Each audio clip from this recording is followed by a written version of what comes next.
नमस्कार।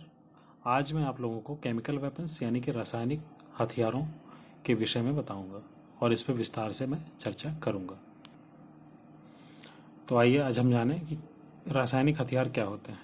रासायनिक हथियार ऐसे रसायनों से मिलाकर बनाए जाते हैं जो रसायन जीव जंतुओं को नुकसान पहुंचा सकते हों या उनके मृत्यु का कारण बन सकते हों।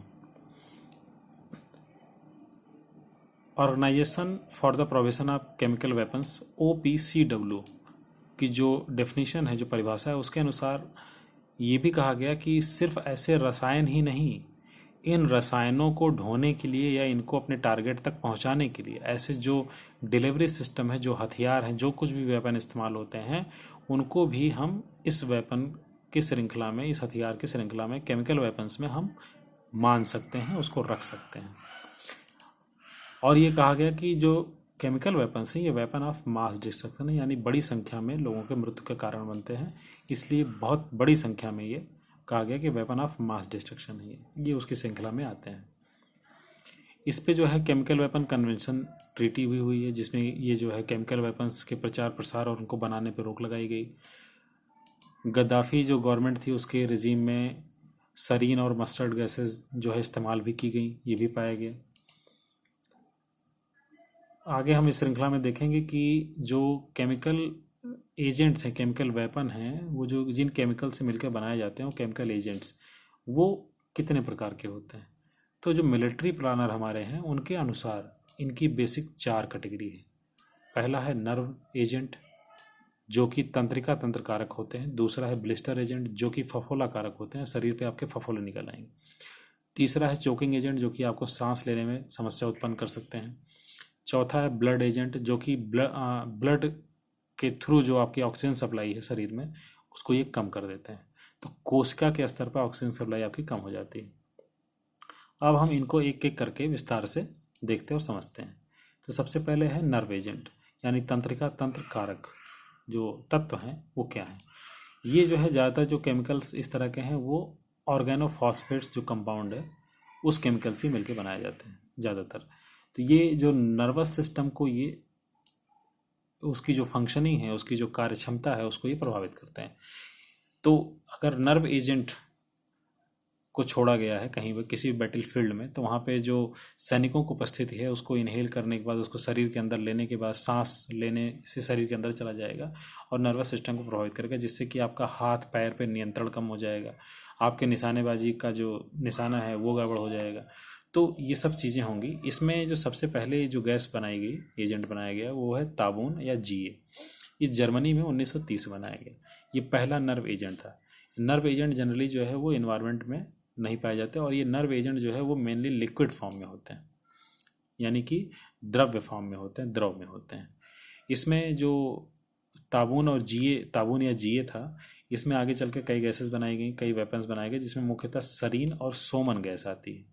ये आते हैं G सीरीज़ में। इसमें जब और इम्प्रूवमेंट हुआ तो 1940 में एक और सीरीज़ की गैस बनाई गई जिसको कहा गया V सीरीज़।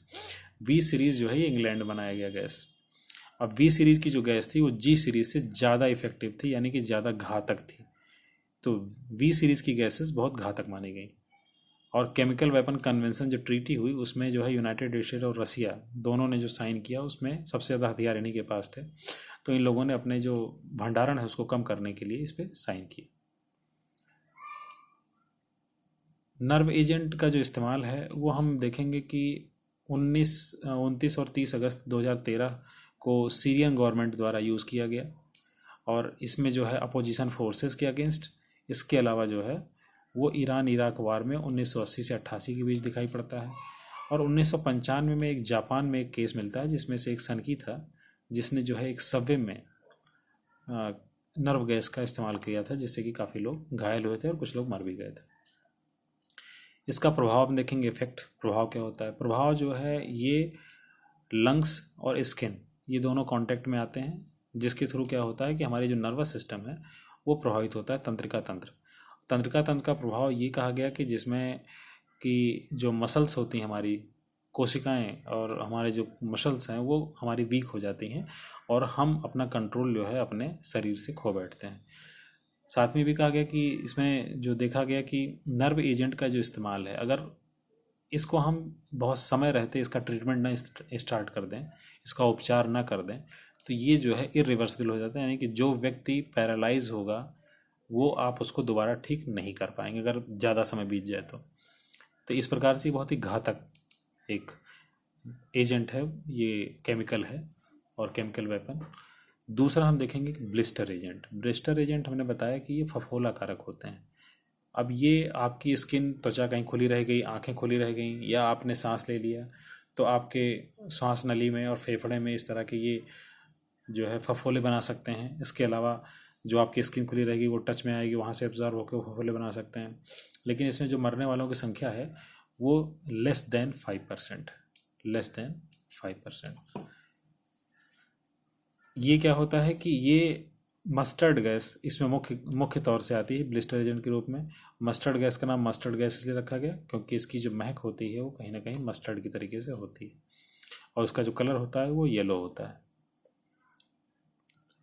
इसका प्रभाव क्या पड़ता है ब्लिस्टर एजेंट का, कि अब ब्लिस्टर एजेंट जो होते हैं यानी फफोला कारक जो गैसेज हैं, ये शरीर पे फफोले क्रिएट करती हैं, बनाती हैं। फफोले वैसे तो नुकसानदायक नहीं, लेकिन फफोले आपके कार्य काम करते समय फफोले बड़े हो जाएंगे और फफोले फट जाएंगे। जब फफोले फटेंगे तो आपको इरिटेशन होगी, आपको जब स्किन आपकी खुल जाएगी तो उसमें समस्याएं शुरू हो जाएंगी, तब आप जो है प्रॉपर काम नहीं कर सकते। अगर सैनिकों के साथ ये बैटल फील्ड में यूज़ किया गया तो सैनिक फिर अपनी उस क्षमता के साथ आगे नहीं बढ़ सकता। आगे बढ़ेगा तो उसके घर्षण से, ज़मीन के साथ हाथ पैर में घर्षण से वो फट सकते हैं, फफोले फट जाएंगे, और फफोले फटने के बाद उनसे पानी निकलने लगेगा और उसमें स्किन में जो है वो प्रॉब्लम होगी, आपको चलने फिरने में समस्या होगी। तो ब्लिस्टर एजेंट क्या करते हैं कई बार कि आपको ये लंग्स को परमानेंट डैमेज भी कर देते हैं। अगर जो है लंग्स में आपके ज़्यादा गैस चली गई, ज़्यादा कंसंट्रेशन में चला गया, डिपेंड करता है कि कितना उसकी सांद्रता क्या है गैस की सांद्रता के साथ साथ ही ये रहेगा कि उसकी जो क्षमता है प्रभाव की वो क्या प्रभाव देगा। तीसरा है चोकिंग एजेंट। चोकिंग एजेंट जो कि ऐसी गैसेस होती हैं कि आप अगर इनको आप सांस के द्वारा अंदर लेते हैं शरीर में जाते ही ये आपके लंग्स को परमानेंटली डैमेज कर सकती हैं, हमेशा के लिए लंग्स को ख़राब कर सकती हैं। अगर लंग्स हमेशा के लिए ख़राब हो गए, सांस आप नहीं ले सकते हैं और इसमें सैनिकों की मृत्यु हो जाती है। इसमें जो है सबसे पहला जो केमिकल अटैक था वो बैटल ऑफ वाइपर्स 1915 में फर्स्ट वर्ल्ड वॉर के टाइम में किया गया था। अब इसमें जो चोकिंग एजेंट है उसमें मुख्य तौर पे क्लोरीन गैस है, क्लोरीन है, अमोनिया है, फॉस्जीन है। ये तीन गैसेस मुख्य तौर पे आती हैं जिससे कि आपको सांस, जब आप इससे लेंगे तो आपको फिर सांस लेने में दिक्कत होने लगेगी, लंग्स जो है आपके फूल जाएंगे और उसमें समस्याएं शुरू हो जाएंगी आपको सांस लेने में। प्रभाव प्रभाव क्या होता है इसका? प्रभाव ये होता है कि आपके जो चेस्ट है, सीने में डिस्कम्फर्ट होगा, शॉर्टनेस ऑफ द ब्रीथ, यानी कि आपकी जो सांस है वो बहुत छोटी हो जाएगी, बहुत जल्दी जल्दी आप सांस लेंगे, आपको इरिटेशन होगा, नोज़ में, गले में जलन महसूस होगी और आंखों से आपके जो है वो पानी निकलने लगेगा। इस तरह के प्रभाव अगर दिखाई पड़ते हैं तो ये जो है ये ब्लिस्टर एजेंट का काम है, चोकिंग एजेंट का काम। Blood agent. ब्लड एजेंट क्या होते हैं? ये ऐसे केमिकल्स हैं जो कि श्वास के माध्यम से आपके फेफड़ों में जाते हैं और फेफड़े से वो सीधे जाके ब्लड में मिल जाते हैं, और ब्लड में मिलने के बाद क्या होता है, ब्लड की ऑक्सीजन सप्लाई को कम कर देते हैं। जब ऑक्सीजन सप्लाई कम हो जाती है तो आपके अपने आप ऑक्सीजन सप्लाई कम होने पे आपकी जो स्ट्रेंथ है वो घट जाएगी, आपकी काम करने की क्षमता घट जाएगी। इसमें मुख्य तौर पे इसके प्रभाव में हम देखते हैं कि सर में दर्द होना, आलसपन आना या नोजिया की जो कंप्लेन है, सांस लेने में प्रॉब्लम, वो हो सकती है। अब इससे बचने के उपाय के बारे में हम देखेंगे कि क्या क्या उपाय हैं। एक तो फिजिकल है। पहला फिजिकल का मतलब कि आपने मास्क लगाया, आपने ग्लव्स पहना, जूते, मोजे, आपकी जो क्लोथिंग है ओवरऑल, यानी कि बॉडी को आप कितना ज़्यादा से ज़्यादा आप ढक सकते हैं, ये आता है फिजिकल प्रोटेक्शन में। दूसरा आता है डिकंटामिनेशन, यानी कि शुद्धिकरण। शुद्धिकरण में क्या होता है कि जो भी केमिकल जहाँ पे रिलीज़ किया गया, जिस भी प्रकार का गैस है, अगर हम वहाँ पे उसके अगेंस्ट में एंटी केमिकल्स जो कि उसको न्यूट्रलाइज कर सकें, ऐसा केमिकल हम वहाँ पे रिलीज़ कर दें, तो क्या होगा कि वो केमिकल उसके साथ एब्जॉर्ब हो जाएगा और वो वहाँ की हवा जो है शुद्ध हो जाएगी, तो उसका जो प्रभाव, इफेक्ट है जो उसका, वो कम हो जाएगा। दूसरा ये है कि डिकंटामिनेशन हम कह सकते हैं शुद्धिकरण की। अगर कोई पेशेंट या कोई जो सैनिक है हमारा वो उससे प्रभावित है, तो हम उस केमिकल का पता लगा कि जिस केमिकल से प्रभावित है उसके हम एंटी केमिकल्स उसको इंजेक्ट करेंगे, जिससे कि उसके शरीर में वो न्यूट्रलाइज हो जाएगा और वो जो पॉइजन है वो अपने आप कम हो जाएगा, उसका प्रभाव घटा सकते हैं। तो इस तरह से शुद्धिकरण दो प्रकार से किया जाता है। एक तो वातावरण को शुद्ध करके, दूसरा हम जो विक्टिम है उसके शरीर में इस तरह के केमिकल का प्रवेश करा के जो कि उसको न्यूट्रलाइज कर दें। अगला है डिटेक्शन ऑफ द केमिकल, यानी कि केमिकल एजेंट्स का जो हम पता लगा के, सबसे पहले हम ये जानें कि आखिर ये है कौन सी गैस, जो भी केमिकल एजेंट है वो है कौन सी। सबसे पहले उसको पता लगाने के लिए क्या करते हैं कि डिटेक्शन पेपर होता है, स्टिक्स होती हैं, ट्यूब्स होते हैं, रिले, सैम्पलिंग होती है लोकल इन्वायरमेंट से क्या क्या है। तो इस तरह से हम केमिकल एजेंट्स को मॉनिटर करते हैं। ऑटोमेटिक कुछ केमिकल एजेंट डिटेक्टर और अलार्म होते हैं, वो बता देते हैं कौन से केमिकल है। तो केमिकल एजेंट का अगर पता लगा लें, और हर केमिकल एजेंट का अपना एक उसको शुद्ध करने के लिए या उसको न्यूट्रलाइज करने के लिए केमिकल है, तो हम उसको यूज़ करके उसको हम कर सकते हैं। तो ये क्या है कि क्विक प्रोसेस है, अगर बहुत तेज़ ये काम करती है अगर हम टाइमली उसको पता लगा ले जाए तो। ठीक है, अब इसमें हम आगे देखते हैं कि केमिकल एजेंट्स जो है वो एक टेररिस्ट का वेपन कहा गया, जिसमें कुछ घटनाएं बताई गई कि जहाँ जहाँ टेररिस्ट अटैक हुए हैं वो क्या हुए हैं। इसमें जो है 1995 में, जैसा कि हमने बताया था, कि जापानीज़ जो एक सनकी था उसने जो है एक सरीन गैस का इस्तेमाल किया था टोक्यो में सबवे में, जिसमें कि 12 लोग जो है मर गए थे और 5,000 से ज़्यादा लोग हॉस्पिटलाइज हो गए थे।